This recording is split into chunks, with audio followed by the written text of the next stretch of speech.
मैं Jyoti Sharma daily current affairs की class में आप सभी का स्वागत करती हूँ। तो स्टार्ट करते हैं आज के करंट अफेयर्स के क्वेश्चन।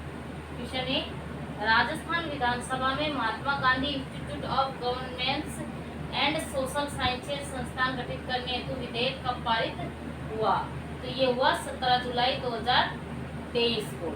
तो स्टूडेंट्स, हुआ क्या था कि राजस्थान विधानसभा में कुछ विधेयक पास हुए और इसमें एक विधेयक था पहला विधेयक राजीव गांधी फिनटेक डिजिटल संस्थान, यह जोधपुर में बन रहा है। कहाँ बन रहा है? राजीव गांधी फिनटेक डिजिटल संस्थान जोधपुर में बन रहा है। यह आर्टिफिशियल इंटेलिजेंस के अंदर काम करेगा। किसके अंदर काम करेगा? आर्टिफिशियल इंटेलिजेंस के अंदर काम करेगा। दूसरा बिल, राजस्थान में एक Mahatma Gandhi institute of governance and social sciences, इसके बारे में तो कई बातें आपको पता होगी। इसकी घोषणा बजट 2021-22 में की गई। राजस्थान में महात्मा गांधी के विचारों को पूरे राजस्थान में हर कोने तक और हर जनमानस तक पहुंचाने के लिए हम एक संस्थान की स्थापना कर रहे हैं। मतलब राजस्थान में एक संस्थान की स्थापना की जा रही है, जिसकी बात करें तो उसका नाम होगा Mahatma Gandhi institute of governance and social sciences. मतलब महात्मा गांधी के विचारों को राजस्थान के कोने कोने तक पहुंचाने के लिए ये जो Mahatma Gandhi institute of governance and social sciences यहाँ पर आ रहा है। और यहाँ पर गांधी जी के विचारों को लेकर कोर्सों का संचालन किया जाएगा। मतलब कोर्स चलाए जाएंगे शिक्षा के क्षेत्र में गांधी जी के विचारों को लेकर, और जिसमें स्टूडेंट्स डिग्री या डिप्लोमा भी कर सकेंगे। और यह किस तर्ज पर चालू हो रहा है? तो यह पुणे में एक संस्थान है जिसका नाम है Maharashtra government institute of governance and social sciences, और उसकी तर्ज पर ही स्टूडेंट्स ये बनने वाला है। और इसके निर्माण के लिए हाल ही में मतलब MOU हुआ है। MOU का मतलब होता है एक समझौता होता है, जैसे कई संस्थाओं के मध्य समझौता हो जाता है, फिर उस पर वो मिलके कार्य करते हैं। उस तरीके से इन संस्थाओं के बीच मतलब समझौता हुआ और इस समझौते के आधार पर अब काम किया जाएगा। और ये समझौता किस किस के मध्य हुआ? तो ये हुआ पुणे के इंस्टीट्यूट के साथ तथा MOU Tata institute of social sciences के साथ, और एक आता है अजीज प्रेमजी फाउंडेशन। इन तीनों के बीच क्या है? ये MOU हुआ है। और महात्मा गांधी इंस्टीट्यूट की स्थापना की जा रही है इन तीनों के मध्य MOU होने के बाद। तो यह की जा रही है सेंट्रल पार्क जयपुर के अंदर की जा रही है इनकी स्थापना। तथा इनके निर्माण के लिए कौन सी समिति बनाई गई है? तो इनके निर्माण के लिए देव स्वरूप समिति का निर्माण किया गया है। अब नेक्स्ट क्वेश्चन पर आगे बढ़ते हैं। क्वेश्चन नंबर 2, आयुष्मान भारत योजना के तहत किस जिले में स्कूल हेल्थ एवं वेलनेस प्रोग्राम का पायलट प्रोजेक्ट शुरू किया जाएगा? तो ये किया जाएगा उदयपुर जिले में। तो स्टूडेंट्स, आयुष्मान भारत एक केंद्र सरकार की योजना है। तो ये योजना कब आई? वर्ष 2018 में आई थी। और इसके मुख्य रूप से कितने घटक हैं? तो इसके मुख्य रूप से 2 घटक है। एक तो है हेल्थ एंड वेलनेस सेंटर की स्थापना की जाएगी, अर्थात ये ऐसे सेंटर होंगे जहां पर बच्चों के शारीरिक एवं मानसिक स्वास्थ्य की बात की जाएगी। और दूसरा घटक इसमें स्वास्थ्य बीमा कवच की भी बात की गई है। इसमें कहा कि स्वास्थ्य का बीमा किया जाएगा। क्या किया जाएगा? स्वास्थ्य का बीमा किया जाएगा। पहले इसमें 3 लाख की बात थी, लेकिन अब इसे 2021 में बढ़ाकर कितने कर दिए गए? 5 लाख कर दिया गया। और इसके तहत जन आरोग्य कवच योजना आई थी। कौन सी योजना आई थी? जन आरोग्य कवच योजना भी आई थी। और इसकी शुरुआत, जन आरोग्य कवच योजना की शुरुआत कब हुई? तो 23 सितंबर 2018 को रांची झारखंड से। 23 सितंबर 2018 को किसके द्वारा की गई थी? तो PM, हमारे देश के जो PM है श्री नरेंद्र मोदी जी, जिनके द्वारा 2018 से रांची झारखंड से इसकी शुरुआत की गई थी। और इसी हेल्थ एंड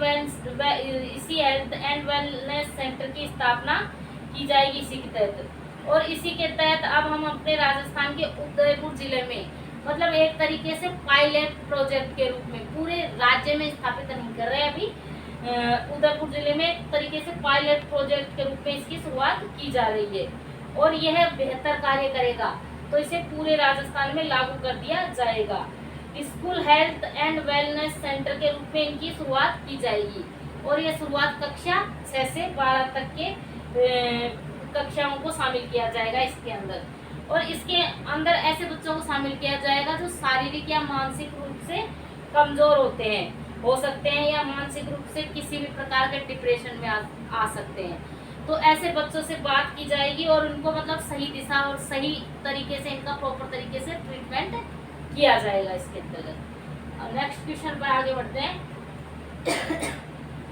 नीति आयोग द्वारा जारी मल्टी डायमेंशनल पॉवर्टी इंडेक्स 2023 में 2015-16 से 2019 से 21 के बीच राजस्थान में कितने प्रतिशत लोग गरीबी से बाहर आए हैं?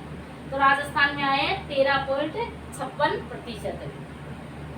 तो स्टूडेंट्स हुआ क्या कि ये जो हमारा नीति आयोग है, नीति आयोग की स्थापना कब हुई? 1 जनवरी वर्ष 2015 से इसकी स्थापना हुई थी और ये भारत सरकार का एक परामर्शदात्री संस्था है। भारत सरकार को मतलब एक तरीके से गाइडेंस देती है कि किस तरीके से क्या करना है। और इसके जो चेयरमैन या अध्यक्ष होते हैं, तो इसके चेयरमैन या अध्यक्ष हमारे देश के पीएम होते हैं और वर्तमान में हमारे पीएम कौन है? श्री नरेंद्र मोदी जी है।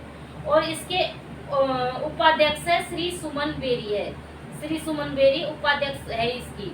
और इस नीति आयोग के सीईओ है BVR सुब्रमण्यम है। अब इस नीति आयोग के द्वारा एक MPI इंडेक्स 2023 को जारी किया गया है और ये इंडेक्स वैसे तो 12 आधार लिए गए हैं, लेकिन मोस्टली ये 3 उस पे ही कार्य करती है। शिक्षा, स्वास्थ्य एवं जीवन स्तर पर ये कार्य करती है और इन तीनों के आधार पर MPI को तैयार किया जाता है। MPI इंडेक्स 17 जुलाई 2023 को आया।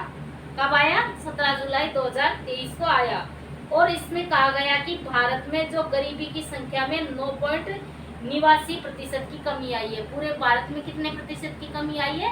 तो पूरे भारत में 9.89% की कमी आई है। और भारत में ग्रामीण गरीबी आती है, वो पहले लगभग 32.59% थी। भारत में पहले ग्रामीण गरीबी कितनी थी? 32.59% थी और अब कितनी रह गई है? तो वो रह गई है अब 19.28% हो गई है। और इसी प्रकार देश में शहरी क्षेत्र आता है और इस शहरी क्षेत्र में पहले 8.65% थी और अब वो 5.27% हो गई है। और अब हम राजस्थान की बात करें तो राजस्थान में इसमें कमी आई है और कमी अब कितनी रह गई है? अब 13.56%। नेक्स्ट क्वेश्चन पर आगे बढ़ते हैं। क्वेश्चन नंबर 4, पहली सरकारी सैनिटरी नैपकिन फैक्ट्री कहाँ स्थित है जो पूर्णतः महिलाओं द्वारा संचालित होगी? तो ये है मिर्चेवाला गंगानगर के अंदर स्थित है। तो स्टूडेंट्स राजस्थान में एक संस्था आती है राजीविका। राजीविका का नाम तो आपने बहुत सुन रखा होगा। इसे राजस्थान ग्रामीण आजीविका विकास परिषद के नाम के रूप में जाना जाता है। और इस राजीविका की स्थापना कब हुई थी? अक्टूबर 2010 में इसकी स्थापना हुई थी। और इसका रजिस्ट्रेशन कब हुआ था? तो इसका रजिस्ट्रेशन 2011 में हुआ था। और इसके चेयरमैन कौन होते हैं स्टूडेंट्स? तो इसके चेयरमैन होते हैं CM। और लेकिन इसके कार्यकारी चेयरमैन कौन होते हैं? तो इसके कार्यकारी चेयरमैन होते हैं हमारे राजस्थान राज्य के मुख्य सचिव। राजीविका के साथ स्त्री निधि की घोषणा बजट 2022-23 में की गई और इसमें कहा गया कि हम राजस्थान में एक संस्था बनाएंगे जो महिलाओं के आर्थिक सामाजिक विकास में काम करने वाली है और इसी के लिए महिला निधि की घोषणा की गई। और इसकी शुरुआत, महिला निधि की शुरुआत 26 अगस्त 2022 को हो गई थी और इसके लिए MOU हुआ था। तो ये MOU किसके बीच हुआ था? राजीविका प्लस तेलंगाना की स्त्री निधि संस्था थी ना, उसके बीच हुआ। और इसकी जो राजीविका है, इसकी ब्रांड एम्बेसडर कौन है? तो इसकी ब्रांड एम्बेसडर है रूमा देवी। ये एक महिला वित्तीय संस्थान है। क्या है? महिला वित्तीय संस्थान है और ये महिलाओं को ऋण भी उपलब्ध कराता है। अब इसी राजीविका के नीचे एक इकाई आती है जिसका नाम है नई किरण राजीविका महिला सर्वांगीण विकास समिति, और ये इकाई मिर्जेवाला श्री गंगानगर में है। और इस इकाई के द्वारा सैनिटरी नैपकिन मशीन लगाई जा रही है और इसका पूर्णतः संचालन महिलाओं द्वारा किया जाएगा। और इसमें एक महीने में 6 लाख सैनिटरी नैपकिन का उत्पादन किया जाएगा। अब नेक्स्ट क्वेश्चन पर आगे बढ़ते हैं। क्वेश्चन नंबर 5, आर्थिक रूप से महत्वपूर्ण वृक्ष प्रजातियों के संरक्षण हेतु रावल मल्लीनाथ रानी रूपादेय संस्थान ने किस अनुसंधान संस्थान के साथ MOU किया है? तो आंसर है शुष्क वन अनुसंधान संस्थान आफरी जोधपुर। तो स्टूडेंट्स, राजस्थान में हाल ही में 2 संस्थाओं के साथ MOU हुआ है। एक तो आफरी जोधपुर, और आफरी जोधपुर की स्थापना 30 जून 1987 को हुई थी। कब हुई थी आफरी जोधपुर की स्थापना? 30 जून 1987 को। और दूसरी संस्था है रावल मल्लीनाथ रानी रूपादेय संस्थान दिलवाड़ा बाड़मेर, और इन दोनों के बीच क्या हुआ? MOU। और इसके तहत 2 कार्य किए जाएंगे। पहला काम, जो आर्थिक रूप से महत्वपूर्ण वृक्ष प्रजातियां है उनको संरक्षण प्रदान किया जाएगा। जैसे आर्थिक रूप से महत्वपूर्ण वृक्ष प्रजातियां पश्चिमी राजस्थान में कौन कौन सी है? जैसे गूगल है, रोहिड़ा, कैर, पलास, मतलब इनसे क्या है, मानव आर्थिक गतिविधियां करता है, तो इनको संरक्षण दिया जाएगा। और दूसरा कार्य क्या किया जाएगा कि जो जैव उर्वरक है उनका कैर के पौधे पर अध्ययन किया जाएगा, जिससे ये देखा जाएगा कि इससे मतलब वो बढ़ता है, उत्पादन बढ़ता है कि नहीं बढ़ता है, क्या होता है। इसी के साथ आज अपने डेली करंट अफेयर्स के क्वेश्चन पूरे हुए। इस क्लास को ज़्यादा से ज़्यादा लाइक करें, शेयर करें, सब्सक्राइब करें। धन्यवाद।